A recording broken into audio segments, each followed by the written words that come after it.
Herzlich willkommen, mein Name ist Claudia Hoppe. Dies ist Folge 15 meines kleinen Impro-Podcasts, diesmal mit einer Sonderausgabe im Rahmen der Impro 2011, wollte ich sagen, im Rahmen der Impro 2014, dem Impro-Festival der Gorillas.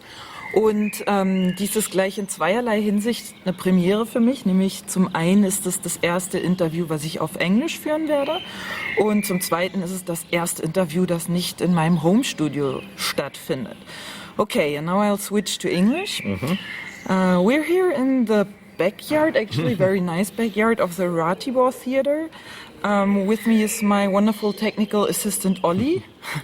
And today I'll be talking to no one else than improv legend Mr. Randy Dixon from Seattle. Hello, Randy. Hello, Claudia. So, yeah, you're from Seattle, born and raised? Yeah, pretty much. I was moved there when I was 2, so I've spent my whole life there. Wow. All my memories are there. But I mean, I traveled around and spent time with relatives in other cities, but have always liked Seattle, so I've stayed. Cool. Real Seattle origin. Yeah. Original. So what brings you to Berlin right now and to the Ratibor today? The Gorillas are sponsoring the Impro Festival in 2014, and it's kind of a yearly trip that I make to Berlin to be part of the festival, because our Seattle festival was sort of a inspiration for this festival here. And so yeah, so doing lots of shows and teaching workshops and doing interviews and lots of things. Yeah, cool. So how often have you already been to Berlin for this festival? Boy, I don't know. I've been here almost every year, I think. So that would be like 20 or something? No, it's I thought it was... no, because our festival's 18, so I think it's then maybe 13, 12, 12 yeah, or 13. yeah. Exactly. Okay. And how do you like Berlin? Do you like it? Oh, I love Berlin. Yeah. As a city, yeah, I really like it. It's one of my favorite places in Europe. Cool. Yeah. And the festival? The festival's really fun. There are a lot of different kinds of festivals, and this one is sort of performance-driven. And so it's, I think, more for the, in a way, a lot more for the audiences to experience different kinds of improv. So for me, I like where I'm challenged or learn something or get to share something with my colleagues. And the emphasis here on performance doesn't give as much time for that, but we do get a chance to work together, and so that's my favorite part of the festival, and that's a really fun aspect of the festival, is getting to jam together and play in different combinations. So what was your highlight then so far from this festival? Well, we did the In the Air show, which 2 years ago... Yeah, I remember. I was there and it failed tremendously. Yes, a tremendous failure. And this year we did it again, and it was a success, so I was glad to come back and be able to actually make it work. I mean, the failure of it was the technical stuff. Yeah. And, I mean, like the internet failed us. But the setup that Emil did, who did all the technology stuff, both years was really awesome. And this year he worked it out so that, I mean, everything was up the entire time. So it was great. Yeah. Great. Yeah, unfortunately I wasn't there. One of the shows I missed. So, but have you seen other shows than the ones you were part of as an actor? Not a lot. That's one of the things I wish they would, I mean, it's impossible to... allow all the cast to see other shows and put on a bunch of shows. So you end up missing a lot and hearing a lot about, like, you go through the program and go, oh, I wish I could see that. Oh, I wish I could see that. So I've seen, a couple of things, but not so much. And any mind-blowing experience so far from any show or anything? Or maybe even after show? To me, because we're not seeing a lot of shows, there are a lot of sort of discussions at the parties and between things and at workshops that are really interesting and make me think a lot about improv. In terms of shows that I've seen, I'm trying to remember even how many, I've seen a couple things, but right at the beginning when I arrived. So, like the first night, the day I arrived, I saw the show that night, which was the game show, but I was so exhausted. You arrived, I guess, on Saturday or Sunday, right? Yeah. Because you were not in the opening one. Yes, I missed the opening show. We were already like, where's Randy Dixon? Yeah, it was just scheduling. I had to get here a day late. So. Yeah, so one question that I usually ask my my interviewees, is that the right word? My interview partners is, when did you start to improvise? I started to improvise when I was 15. Okay, and do you want to say roughly how long ago that was? 30 plus years, thereabouts. Okay. And where did you start and how? I started in Seattle, and I had gone and seen some of the local sketch groups and improv groups in town, and they were performing in separate places and all that stuff. So I was kind of a fan. I mean, not really a fan. I went like once or twice. I kind of knew the groups, and a friend of mine actually wanted to take an improv class, but he didn't want to take it alone, and he was old enough to drive and I wasn't, so I said, if you drive, I'll take the class with you, and that's kind of how it started. Okay, it's funny, it sounds a bit like with Macro and me, who was like, I'm going to take this improv class, and I was like, okay, if you do it, then I do it too. Right. Yeah, pretty much. It's really funny. Yeah. And how did you hear about this the first time? You said sketch improv in Seattle. Do you remember the name of the group, and is it still existing? Oh, sure. No, none of them exist anymore. Yeah, there were several groups in town that had kind of different focuses to their work. So you had Play It Where It Lays did kind of short form improv. Like games and stuff? More games, but kind of scenes, more like shorter scenes. Off the Wall Players did primarily sketch, but they sprinkled improv in it. And then None of the Above, which was actually the group that I eventually was in, did heralds. Mm-hmm. And then there were a couple of other little small groups that did different things. And so how Unexpected Productions came about was everyone in those groups wanted to find a way to work together. And there were a lot of actors involved at the time. It was very theater-centric because nobody really knew or cared about improv. And what made you stick with it then? It was fun. I mean, once I started falling into the right channels where I was getting my improv education, it just always excited me. I was just always challenged by the next thing. Like, okay, we did that, now it's going to be possible to do that. Or, I'm sure like a lot of performers and students here now, it's like, wow, can you actually do that? And that was kind of me. I was like, and then I actually did it, so... And who are your teachers? Are there any personal people you might probably have heard of, especially in Europe?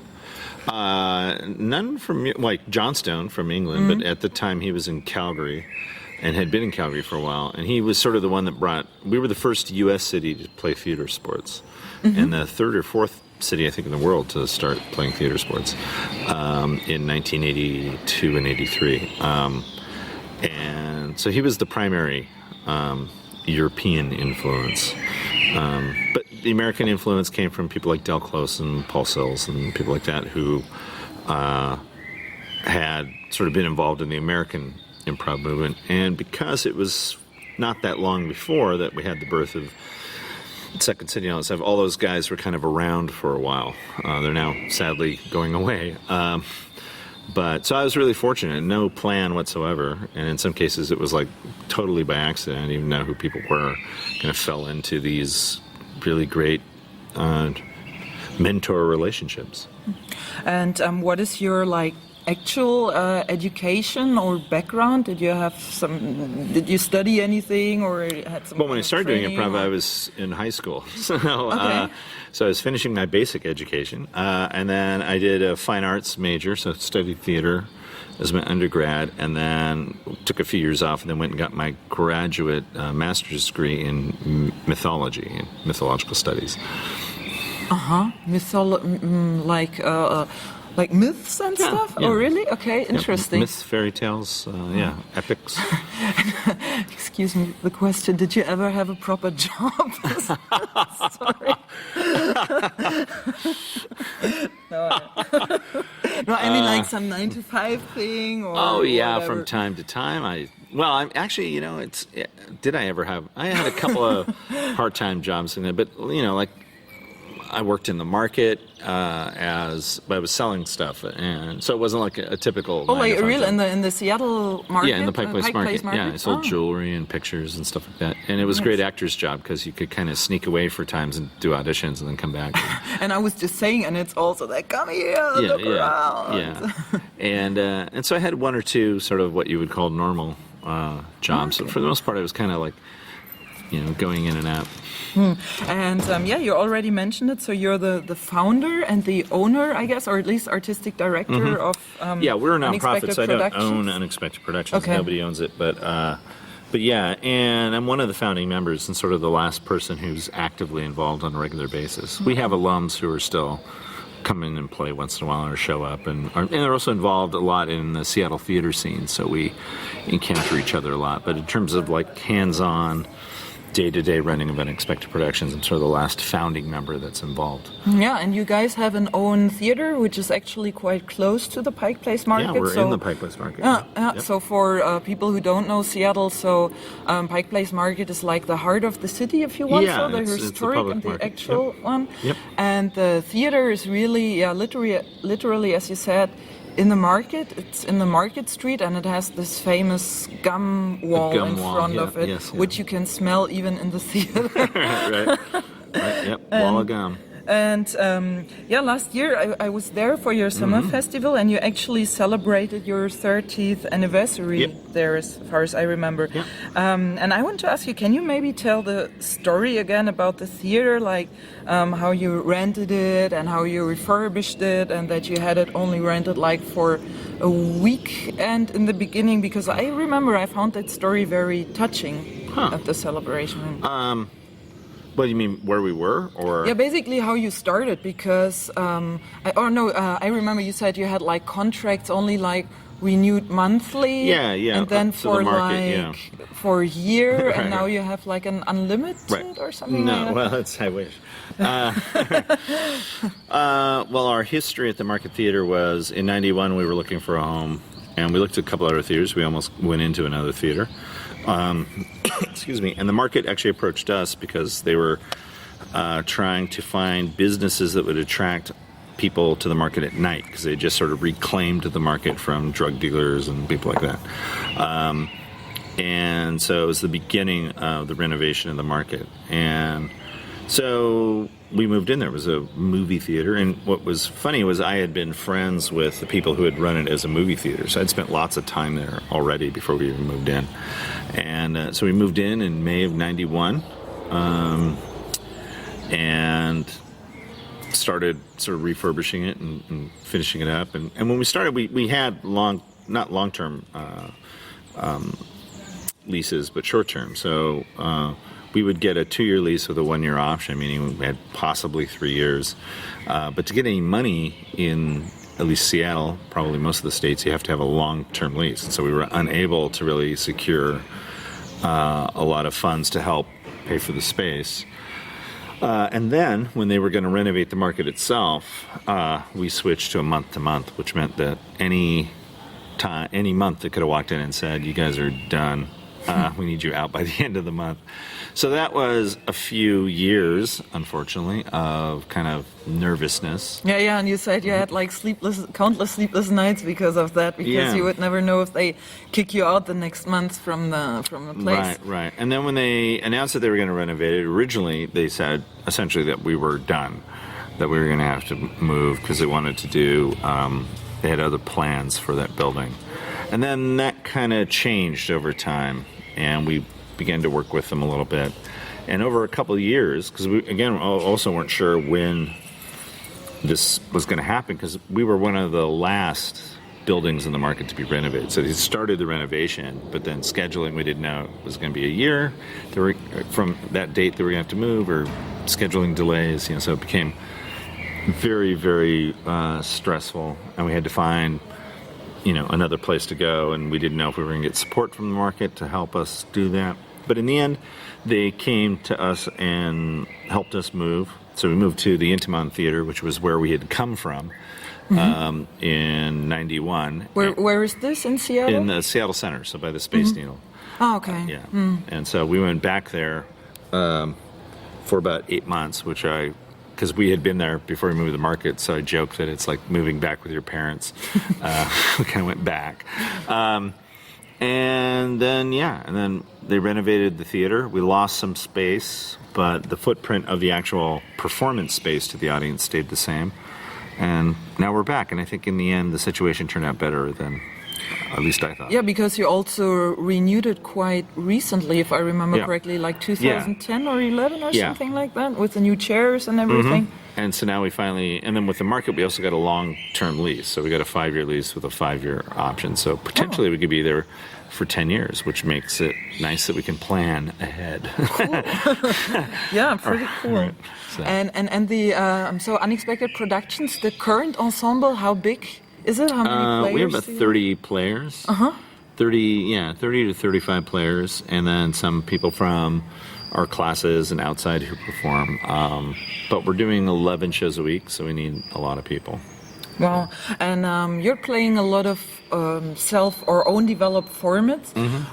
What would you say, how many formats have you developed over the years with Unexpected Productions? Wow.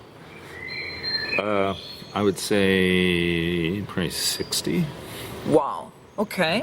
And when you approach a new format, for example, this was it Skid Row or Skid Road? Yep. Right. That's this about Seattle's history that you were playing last summer when I was there. So, how do you do that? Right.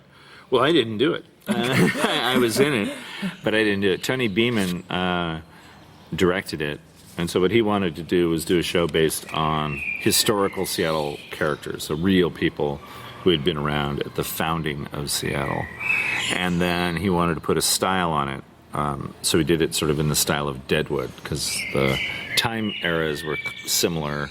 Deadwood is a TV series, yes. right? Yeah. Yeah, and it's it's very much in iambic pentameter, very Shakespearean. So we did the heightened language thing as well as the foul language thing, but all the stuff and relationships about the people, the characters in the play, were all based on real things. So the people that got along in history got along in the show. The people that didn't, and so. And how does the creative process look like? I mean, for example, how do you develop the characters? Let me maybe quickly recap. As far as I remember, every player had a certain or 2 characters that were reoccurring. And because I had the honor to watch one of your rehearsals, and when you rehearse, you actually rehearse in these characters, and you rehearse parts of the story that the audience will actually never see, which is quite interesting because it's such a waste. Right. Well, in a show like that, what you're looking for is to build the history between the characters. So you just play a lot and build actual history between the characters. So if I'm in a scene with another character, then we have that to refer to, and that's what happened in the show, was that we would refer to these other things that had happened, including things that happened in the shows as they went along. So it wasn't really dependent on having seen the earlier show, but things that happened in the earlier show played out later on. So. Have you had similar formats before where the characters were fixed, and when you rehearse as a so it's like a theme that you used before? Yeah, one that I did a few years ago was called Instaplay, and it was where we set the characters. So I worked with the actors on setting and developing their characters, and we built a set. It was a record store. And so we had the setting and the characters, but then we took suggestions, and that influenced the characters that night. So certain relationships and things like that were even reestablished based on audience suggestions. And so for that, you just worked a lot with, again, getting the background of the characters right, and playing it over and over again, getting the actors to be able to play it over and over so they have a genuine history. They don't have to make it up. So then, what made you stick with Unexpected Productions for those last 30 years, actually? How did you manage not to, fight and quarrel that you say, leave me alone, suck my whatever? Right. Well, we did. It was ugly. It got really ugly. Oh, dear. Yeah. I just happened to be standing there when the smoke cleared. Sort of. It's a good tip. Right. I mean, I think it... it did. There were a lot of things, and people who want to take in different directions, and people who eventually broke off and did their own things and tried to, that drive us out of business and stuff like that. So yeah, improv can get ugly, which is weird. Which is weird. Yeah. So because I hear these stories and also like stories from groups in Berlin where you think like, oh my God, I thought you guys were improvisers. I thought you were better people, but I was wrong. Yeah, no, it's true. It's weird. Most people have good intentions, I think. It's just, I think some people don't. People oftentimes, for some reason, members of groups and things like that don't see the blood, sweat, and tears that the people who start the group or who are running the group spend or put into it. And it's sort of, they take it for granted. Something as simple as, I have people in our company who perform a lot. I have people that don't perform that much.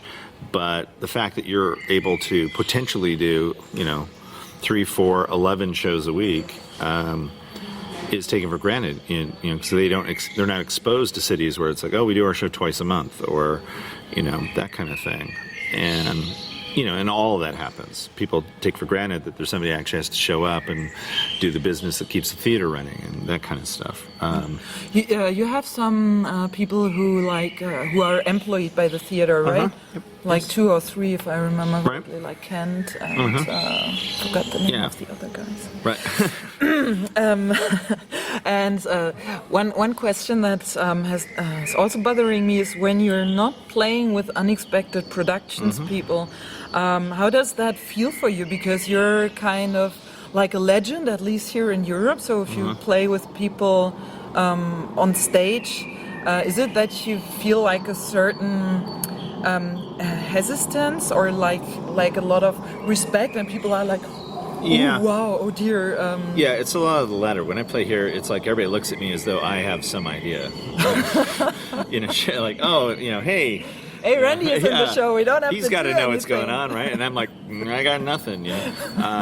So that happens somewhat, but I like playing with people I don't play with all the time and or complete strangers because it But keeps me on can my it toes. become an obstacle that you have like a name? I imagine it's probably like if you play with Keith Johnston that you probably just get like, I cannot move, I cannot speak, like this type of behavior or anything.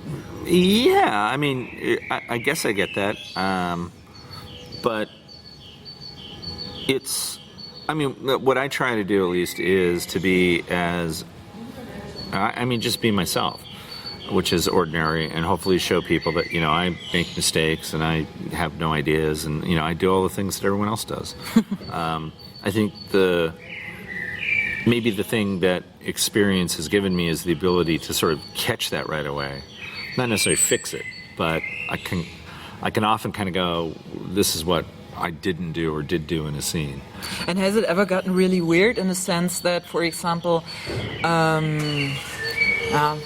maybe not, but I was just thinking of a situation, maybe somebody really has high expectation and then it doesn't work out and then it's like, yeah, but you were in the scene and why didn't you fix it, like that kind of weird stuff? Yeah. Yeah, there's, my ride's here. No, I'm not kidding. There's, well, I kind of felt that way with In the Air. I felt like there was a big expectation around that show 2 years ago.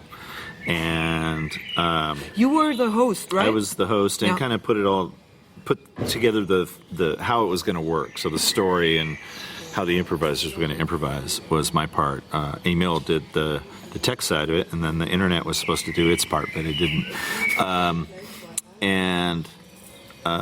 So I felt like there was a lot of expectation around that. So then when it started, what I felt was like it's going wrong, and I feel responsible, even though I'm not able to quite do what I had hoped to do because of the internet failure. So this year it was great to be able to come back and have it be a success because I felt like everything stayed up. Emil did a fantastic job of making sure that happened this time, and so I was able to do more of the things that I had in mind that I thought would work. And now I kind of know that they work, and it wasn't enough. I kind of feel like there's more to go. So speaking about the In the Air show, what would you say are maybe new trends in improv? For example, this working with these new media, or is there anything else that you see maybe beyond the media that is used in shows? Right. Well, there's good and bad I see happening. The negative things, and this is my personal opinion, is there's so much emphasis on styles. I know that styles is a big part of the work here at this festival, and it's fun, and it is a good show, but it seems like everybody's kind of copying everybody else's style stuff, at least in North America. And we do style shows as well. So that's one. The other one is like the small group show is kind of taken over. So you got the 2 and 3 person and even solo improvisers traveling around.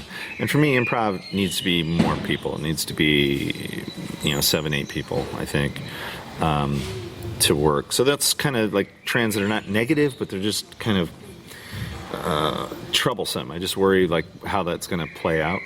The stuff that's positive is I think there's a return to interest in theatricality, so being in a theater, and more interest in sort of acting and emotion, and more it's finally happening. Trying to get away from the talking heads, I think. Who knows? And it's not an easy battle, but I like that trend where I'm seeing a lot more groups and shows where it's about like, we start with emotions and we start with silence and we start with those things that will encourage that kind of work to happen. Yeah. Here in Germany, improv is actually associated a lot also with personal development and personal development themes, and I think even used as a tool in personal development, also in companies. Right. I think this is referred to as applied improv. Is it the same in the US? Yeah. Yeah? Yeah, I mean, there's a lot of applied improv stuff. There's a lot of stuff going on, yeah. Like all these basic principles like accepting and building on others' ideas and listening and this kind of thing, because it actually, those are skills that you can use like for your personal development. Right.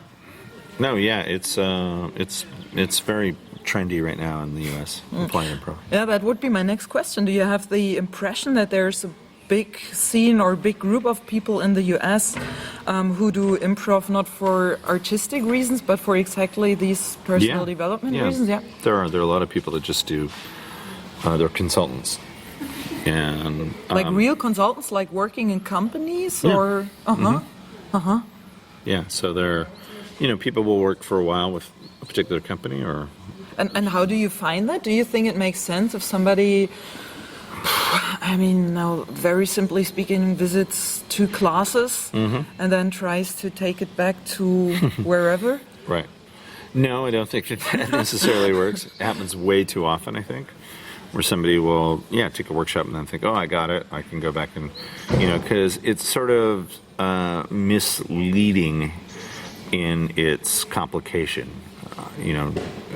Anyone can teach improv, but not everyone can teach improv well.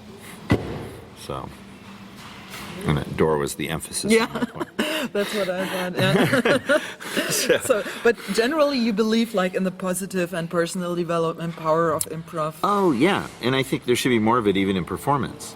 Like I am constantly, I think one of the biggest notes and things I'm trying to teach all the time, talk about it more than I care to, is just improving yourself and using your personal life in your work, even on stage as an improviser. You also have this often in the themes of your festivals, right? Like this Wabi Sabi thing last year, 2 years ago. I think this year is also something like that, if I remember correctly. Right. Well, 2 years ago we did Wabi Sabi. Last year we did Between You and Me. And then this year we're doing a serious play. And that is around... what I'm seeing is with all this like concentration on styles, and everybody's like, here's the style thing, you got to do this, and you got to learn to do that, and there's always this in the style. And with the smaller improv groups, the focus on it's you and me, it's not this group dynamic, right? And so what I'm trying to do with that is, what I see lacking in that is a sense of playfulness. Now, I tend to not be the most playful person in terms of I'm pretty serious, but I do see like, it would help if people just could play more. And I don't mean like in the show be like wild and crazy. I just mean have a playfulness to how you're working with your fellow players. And also approach maybe life or whatever. Right. And then that influences how you approach life, right? I mean, since I started so young, one thing about life application that took me forever to really realize, and actually Del Close was one of the people who pointed it out to me, is that I've spent so much time improvising that in a way it's seriously influenced my life in a way that I don't understand. Like I was teaching a lot of classes and thinking, oh, everybody thinks like this. And then I realized, oh no, everybody doesn't think like this. And I think that I think like this just because I got exposed to it at a young age. And what Del said once was that I was in a watching him teach in Chicago. And then during the class, he sort of turned around and asked me, he said, well, how long have we known each other? I told him, how long have you been improvising? Right? And I talked about it. And he said, how does it feel to have improvised more than half your life? Right?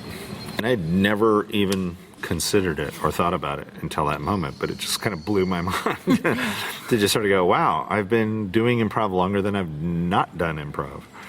And that just keeps going. So.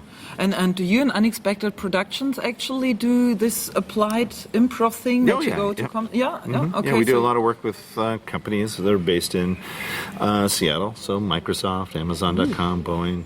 Interesting. And just speaking about teaching, so I hope I'm not too offensive when I say that you're well known for your workshops in a sense that they are more like lectures and workshops. Sure. So is there any reason why you do it that way? Do you have some kind of plan why you handle it that way? Well, I think if people are hiring me or want to take a workshop with me, that's sort of what they're paying their money for. And so to me, it's trying to get as much out of me as possible in the shortest amount of time, which is the time of the workshop. And then I think the goal is that everyone takes it back and practices it. And you don't need me to practice it. You just put it into play. So I'm more than happy. I would love to travel around the world and just watch people do kind of mediocre improv or, gain their experience and I just give a couple notes of feedback. But to me, it's a waste of their money because they're not taking advantage of the resource that's in the room. And when did you start doing it that way? Because I did a lot of improv workshops, and we hired you last year for one, and that was actually the first time that I had an improv workshop which was like that. And then I spoke to other people. They were saying, Randy, what did you expect? Right. I was like, sorry, I didn't know it. Well, the thing is that I noticed in improv, and I don't mean to offend anybody out there in the improv world, but I think there are a lot of people that go, I learned by doing, but if you're doing it wrong, right, it doesn't help to continue to do it. So the idea is to go, here's all the information I can give you from my experience about how to do it right. Now I'm going to leave and you go do it right. Right. But then you cannot actually control if the people do it right. You know what I mean? Right. I mean, you get some impulses, like we also took some impulses out of the work we had with you last year. But it's hard to verify. Did we actually do that? I mean, some things are easy to verify, of course, but some things are harder, like when you exercise and you have a wrong... I don't know the English, like not attitude, but physical attitude or something. And then you practice the exercise wrong, and then it gets even worse if you continue to do it that way. Right. Well, then I come back. I'm doing more and more work because what I find is people are more interested in performing and watching people, having people watch them perform than they are in sometimes learning. And that's difficult because I think...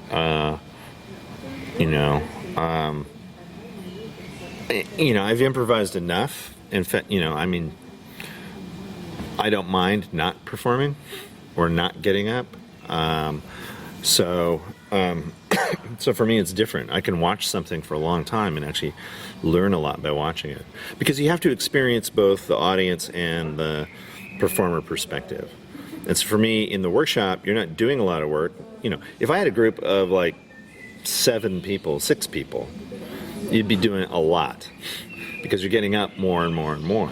People do get up, but when I'm in a class of 20 people, you get up, a couple times a day. It's not going to be that exciting, and I don't necessarily want to do the repetitions because, again, that to me is a waste of everybody's time while I'm there. So, so I try to cram as much in as possible and then let you unpack it the way that you want to unpack it. And if there are questions or things you don't understand, then, you come back to me, either have me back or at least write an email or ask a question, and I'm more than happy to kind of do that. So, you know, it's a, yeah, I mean, there are the different styles of stuff. The other thing is I'm not teaching a system. I'm not saying, here's how you play this game. What I'm saying is, here's why you play this game. And the why is talking. You have to talk about why you play a game. You can't sort of go, here, you know, like, it's easy to go, hey, here are the rules of the game and here's how you play it. And then we can play it over and over again until you get it. And if somebody hires me to teach, you know, a long form, somebody hired me to teach spoken or something like that, and that's what they wanted, there'd be a lot of work in it because it's useful to do the form. I just remember I heard some feedback which went in that direction of, yeah, well, improv has a lot to do with keeping the energy moving and having that energy. And if you're like in a lecture, then of course, like, oh, the energy goes down and then people feel like, you know. But it's a workshop. It's not a performance. I think what you're talking about is performance. Workshops are for learning. And it's not always like, hey, high energy. You know. Okay. You know, I think it's different. And I think I wish more improvisers would take rehearsals workshops more seriously in the sense of it's not about getting laughs, it's not about being funny, it's not about performing for your friends. It's about practicing your skills and getting better so that when you perform for the people, then you're better. It's right? like finger exercises on the piano. Right, you got to practice. You just do it. And it's not fun and it's not sexy and it's not, you know. I mean, hopefully it's enjoyable because you're with people you like and you're playing games you like and all that stuff. But to me, it's more, you know, I find myself more and more when I'm teaching saying, you know, I know that this is how this thing is done in performance, but here's how we're going to do it in the workshop or rehearsal because this is how it's going to make you a better improviser. That's going to get you lots of laughs, but it's going to be bad improv habit. I'm going to show you the good improv habit, and hopefully eyes will awaken, you know, they'll open up and say, well, you're right. You know, that makes sense. And if it was present in improv, I would say there would be no need for people like myself or other teachers to talk so much. But it's so hard to get people to do it, right? It takes a lot of convincing. So. Yeah, then I'm already at the end of my questions. We made it. Where can people still see you during this festival? I have. There's only two. I guess tonight's my last show. The Improv Jam, and then tomorrow's the open stage. But I'm not sure if I'm in it or not. Usually I like to do it. It's one of my favorite shows of the festival because a lot of people have left, not because then that's not why it's my favorite show. But it's the pressure's off. It's like people kind of see tonight as like the finale of the festival. And then tomorrow everybody's tired and just loose and relaxed. And then they get on stage and improvise with anybody that wants to show up and improvise. And so for me it's really fun because when you have people, the improvisers who are here, who are so skilled, when they relax and have a little bit of fun, it's even better in a way because they're allowed to kind of expand their, you know, there's not the pressure to, you know. Yeah. So is there anything you would definitely recommend to watch, like for example the open stage tomorrow or any other show? Boy, well, there's lots of different things. I mean, the La Traviata show, the opera show, I think is an amazing demonstration of skill and application of opera to improv and kind of vice versa, improv to opera. But it's a very specific thing. I mean, I would see it as an audience member. I wouldn't necessarily look at it as an improviser and go, oh, I'll do that tomorrow. Because I just think it takes a particular training. And I've seen him do it with opera singers and stuff. And it's fantastic. So that's a show I would see. The style show, the Fantasy in Tarantino, which I was in the Tarantino half last night, is a lot of fun, and the styles are well done. And that's, again, with styles, I mean, you see people doing the beats of the style, but if they're not doing it well, then it doesn't work. These are done really well, and a lot of really fantastic improvisers are in them. Yeah, and next year, you know, come. I always like the women's show. I mean, there's so many shows that I love to, you know, every year I hope I get to see. Most of them I don't, but. Yeah, is there maybe anything else, any like last final words you want to say to our audience? I just think Let me get serious for a second. No, I just think if improvisers are listening to this, that one of the things that we should ask ourselves as improvisers is how seriously do we want to take our own craft? And if we're not going to take, if we just think, oh, we get on stage and we get lots of laughs and then we drink beer and, and that's as far as we want to go, okay, that's fine, but then own that. And so the words that I would give is like a challenge to people. Like if you want to do more, then really take the craft seriously. And it's not about workshops or reading books. It's just about getting up with your team and really thinking about what is it that we want to say? What do we have to say to an audience? Do we have anything to offer to an audience? Right? And because then I think that's the only thing that's really going to push the art form forward. We can make people laugh and we can entertain people and make people forget their troubles for a few hours easily all the time. There's so many shows that do that. Do we want to do more? And that's kind of the question that I've sort of taken up in terms of my workshops and my philosophy in terms of what I put forward is I'm like, yes, we do. There is more here that we should be doing. And so trying to push people in that direction. Okay. Do you have an own website? Well, you can go to unexpectedproductions.org, and there's also randyjdixon.com, which is hopelessly out of date. I actually had hoped to update it while I was here, but I mean, it's like seriously like a year out of date. But I haven't really launched that. This is actually the first time I've ever mentioned it. So, yeah, we will definitely the world link premiere, to the article the world premiere of this blog podcast and post. So I guess I should get busy on that update. Yeah, those two. But unexpectedproductions.org is probably the thing that, because I'm doing so much with UP, and my philosophy is different than UP, so I want to do the other side as a way of kind of putting out there a little bit more about my own feelings as a teacher and an improviser. That not all of Unexpected Productions would necessarily feel the same. So that's sort of the reason. But those are the places, and yeah. Cool. Yeah, then thank you very much, Randy, that you took the time. You're very busy, actually, just running from workshop to show. I am. It's weird. There's kind of this weird, like I'm always supposed to be somewhere that I don't know where I am. So I really, really appreciate it. Yeah, no, no problem. Thank you. Yeah, and next time, if anybody's in Seattle, go to the Pike Place Market, to the Market Theater in Market Street. Yes, and say hi. Say hi and watch a show of Unexpected Productions. Cool.